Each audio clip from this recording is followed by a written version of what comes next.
کہ یہ کوئی معمولی خدمت نہیں ہے۔ اس کا اندازہ صحیح معنی میں اس وقت ہوگا جب آپ لوگوں کو دنیا کا ایکسپوجر ملے گا، جب آپ اس ادارے سے فارغ ہو کر جائیں گے اور الگ الگ لوگوں سے ملاقات کریں گے، آپ یہ دیکھیں گے کہ ہر جگہ ہر میدان میں صرف اس بات کی کوشش ہے کہ ہم کمرشل انداز کیسے نافذ ہیں، ہمیں کمرشل بننا ہے۔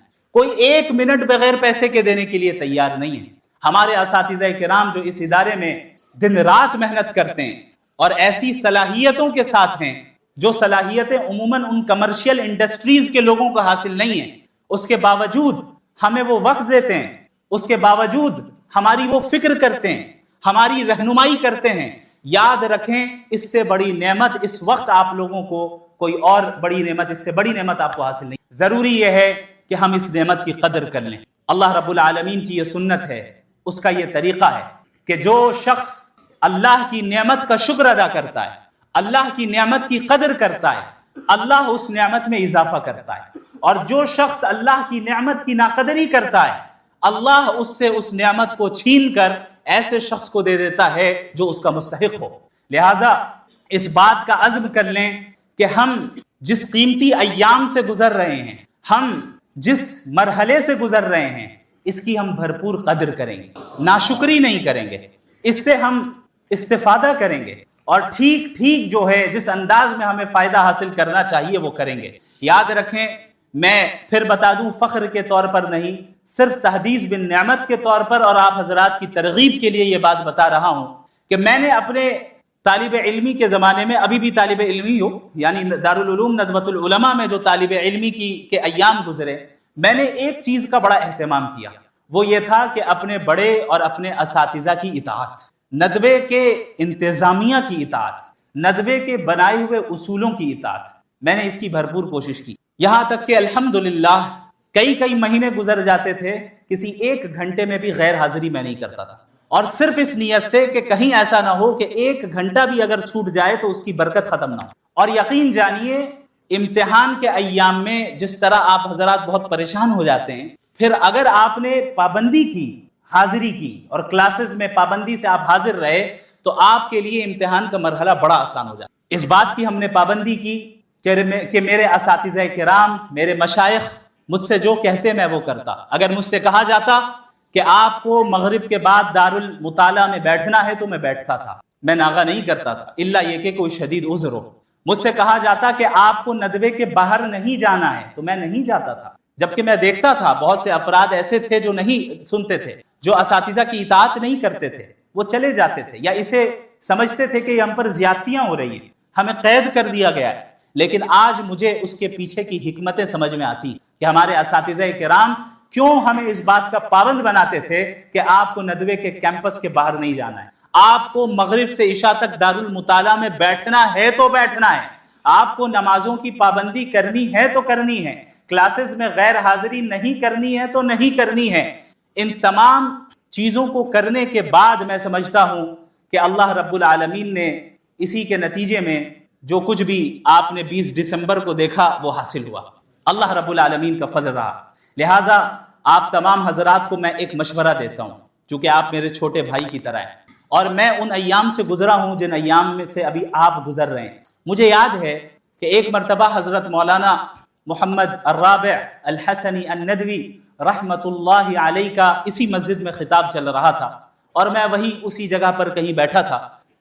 حضرت نے بڑے پرجوش انداز میں یہ بات کہی تھی۔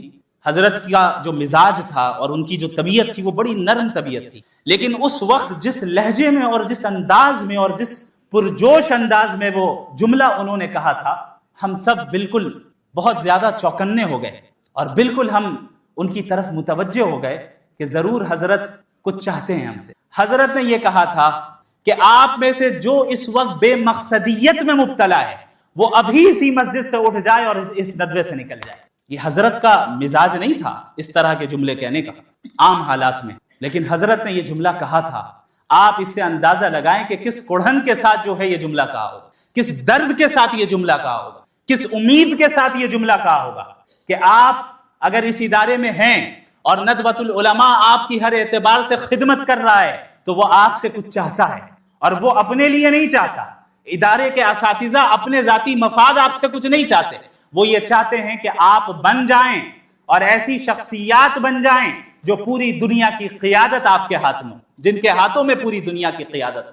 تو لہٰذا سب سے پہلی چیز یہ ہے کہ بے مقصدیت کی وبا سے باہر نکل آئیں۔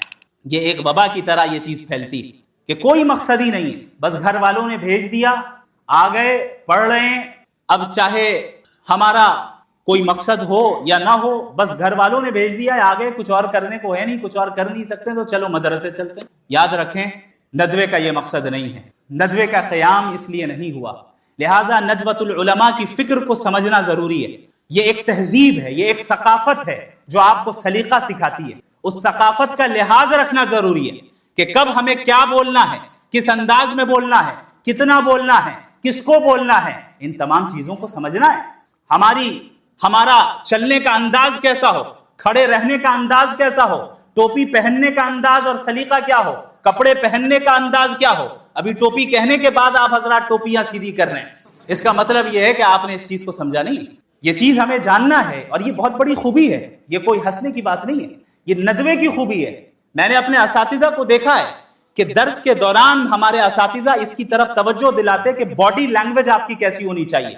باڈی لینگویج کو درست کرنے کے لیے باقاعدہ ہزاروں روپے دے کر لوگ کورسز کر رہے ہیں، آپ کو یہ معلوم ہونا چاہیے۔ دنیا میں یہ ہو رہا ہے، یونیورسٹیز میں ڈپارٹمنٹس ہیں ایسے جہاں آپ کی لینگویج کو امپروو کروایا جاتا ہے، جہاں آپ کے باڈی لینگویج کو صحیح کروایا جاتا ہے، پبلک اسپیکنگ سکھائی جاتی ہے۔ یہ ساری چیزیں فری میں آپ کو ندوہ دے رہا ہے، یہاں کے اساتذہ کرام بغیر کسی معاوضے کے آپ کو دے رہے ہیں۔ اس چیز کی قدر کر لیجئے، اس چیز کی قدر کر لیجئے، اس کا افسوس بعد میں ہوگا۔ دوسری چیز جو طالب علمی کے زمانے میں جس کا سامنا میں نے کیا اور میں نے محسوس کیا کہ یہ بہت مضر ہے، یہ میں آپ کو بتا دوں کہ یہاں اپنے کام سے کام رکھیں، زیادہ دوستی کے چکر میں نہ پڑیں۔ اور یہ میں بہت یقین کے ساتھ یہ بات کہہ رہا ہوں اور تجربے کے ساتھ یہ بات کہہ رہا ہوں۔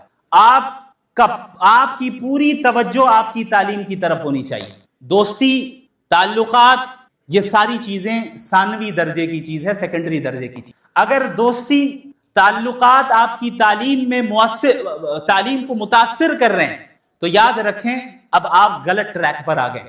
اس چیز کا آپ کو لحاظ رکھنا ہے کہ سارے تعلقات اور ساری دوستی ایک حد تک ہونی چاہیے، اس حد کے آگے نہیں بڑھنے پائے تاکہ ہماری تعلیم ہرگز بھی متاثر نہ ہو۔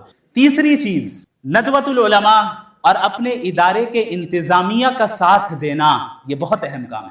آج ہمارا مزاج اتنا آزاد ہوتا جا رہا ہے کہ ہم اس چیز کی اہمیت کو سمجھتے نہیں کہ ادارے کے ذمہ داروں کے اصولوں کی پابندی اور ان کی طرف سے متعین کردہ قوانین کی پابندی کی بھی کوئی ضرورت ہے، ہم سمجھتے ہی نہیں۔ بسا اوقات اپنے زمانے میں ایسا بھی دیکھا کہ بعض طلباء خواہ مخواہ انتظامیہ کے ساتھ تصادم کرنے میں مبتلا ہو جاتے، اور یاد رکھیں پھر پورے سفر کی برکت ختم ہو جاتی ہے، پورے سفر کی برکت ختم ہو جاتی ہے۔ آپ حضرات یہاں پر صرف تعلیم حاصل کرنے آئے ہیں اور تیار ہونے آئے ہیں، ابھی آپ کے ذمے پوری دنیا کی اصلاح کا کام نہیں ہے، آپ کے ذمے ادارے کی اصلاح کا کام نہیں ہے۔ ادارے کی اصلاح کے لیے بڑے موجود ہیں، اساتذہ موجود ہیں، اور جو قوانین وہ سیٹ کرتے ہیں وہ آپ کے فائدے کے لیے کرتے ہیں، اگرچہ وہ فائدہ آپ کو نہ سمجھ میں آئے۔ یہی مثال میں نے مناظرے میں دی تھی، یاد ہے؟ انہوں نے کہا کہ بھائی اس کے پیچھے کیا حکمت ہے؟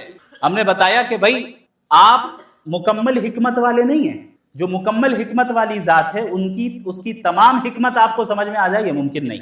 یہی چیز اس دنیا میں بھی درجہ بدرجہ یہ چیز ہوتی ہے کہ اس دنیا میں بھی ہمارے بڑے جو ہیں وہ ہم سے زیادہ حکمت رکھتے ہیں، ہمارے بڑے جو ہیں وہ ہم سے زیادہ علم رکھتے ہیں، ہمارے بڑے، ہمارے اساتذہ ہم سے زیادہ تجربہ رکھتے ہیں۔ وہ جانتے ہیں کہ آپ کس مرحلے سے گزر رہے ہیں، وہ جانتے ہیں آپ کے لیے کون سی چیز مفید ہے اور کون سی چیز نہیں ہے۔ اگر ان کی طرف سے کوئی ایسا حکم آتا ہے جس کی حکمت آپ کو سمجھ میں نہ آئے تو اس کا مطلب یہ نہیں کہ اس کے پیچھے حکمت نہیں ہے، بلکہ حکمت موجود ہے۔ لہٰذا انتظامیہ کا ساتھ دیں، اپنے علماء کا ساتھ دیں، اور اس کی برکت میں قسم کھانے کے لیے تیار ہوں، آپ اپنی زندگی میں دیکھیں گے، اس کی برکت دیکھیں گے کہ آپ کے اساتذہ نے آپ کو جو بات کہی اس بات کا نتیجہ اور اس کی اطاعت کا نتیجہ یہ نکلا کہ اللہ نے آپ کی زندگی میں برکت عطا کی۔ اور ایک چیز میں یہ بھی بتا دوں، چونکہ اپنے لوگوں کی مجلس ہے، اساتذہ کی بے ادبی کرنے سے اجتناب کیجیے گا۔ بسا اوقات کسی استاذ کی بے ادبی تمام تر صلاحیتوں کو ماند کر دیتے. ایسا ہوتا ہے کہ ایک انسان، ایک طالب علم بہت صلاحیت والا ہے، بہت گہرے علم والا ہے، اسے تفسیر میں بڑی مہارت ہے، حدیث میں بڑی مہارت ہے، اصول تفسیر میں بڑی مہارت ہے، اصول حدیث میں بڑی مہارت ہے، لیکن اساتذہ کی بے ادبی کے نتیجے میں زندگی کا ایک ایسا مرحلہ آتا ہے جہاں پر تمام نعمتوں کو اللہ سلب کر لیتا ہے، والعیاذ باللہ من ذالک. اللہ رب العالمین ہم سب کی اس سے حفاظت فرمائے. میں آپ کو یہ بتا دوں کہ یہ جیسا کہ مولانا سلمان نسیم صاحب حفظہ اللہ تعالی نے بتایا کہ یہ پروگرام کوئی رسمی پروگرام نہیں ہے. یہ پروگرام ایسا پروگرام نہیں ہے جہاں پر باقاعدہ کوئی ہم صرف فارمیلٹی ادا کریں، بلکہ یہاں پر میں اپنے گھر میں آیا ہوں. بعض اساتذہ کرام نے اس طرف بھی توجہ دلائی کہ دوسرے ادارے میں جیسے آپ کا استقبال ہوا یہاں پر شاید ویسا نہ ہو تو آپ کو برا نہیں ماننا ہے. ہم نے کہا حضرت دوسرے اداروں میں مہمان تھا، ندوہ تو میرا گھر ہے، میں اپنے گھر میں آ رہا ہوں، یہاں پہ مجھے استقبال کی نہیں چاہیے.